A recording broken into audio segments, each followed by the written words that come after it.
So hari ni aku nak try nasi ayam penyet viral dekat nasi ayam Kelancung. So Okay, ni dia nasi ayam penyet dah sampai. nasi ayam penyet RM10 je.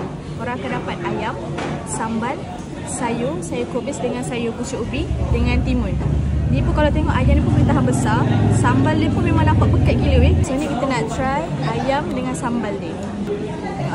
Tengok pekat gila weh sambal dia.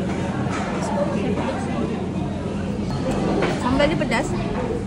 Untuk orang yang suka makan pedas, memang akan recommend sambal ni. So now kita try dengan nasi pula. Kita ambil sambal. So ni kita ambil sayur pucuk ubi, kubis. Kita ambil sambal dia lagi lah, sebab sambal dia pedas. Sedap.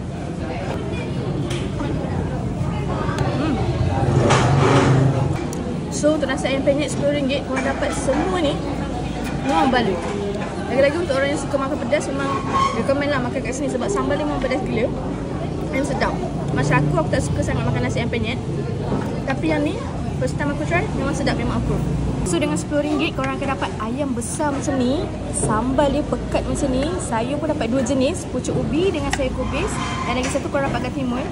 And sekali nasi ni RM10 je, memang sangat berbaloi. And lagi satu, diorang akan bagi korang sup and korang boleh ambil dekat sana. Paling penting, free refill je. Korang boleh tambah banyak kali yang korang nak. Kalau korang nak nasi ayam penyet macam ni, korang boleh datang dekat nasi ayam penyet Bukit Lancang. Apa-apa pun, jom kita.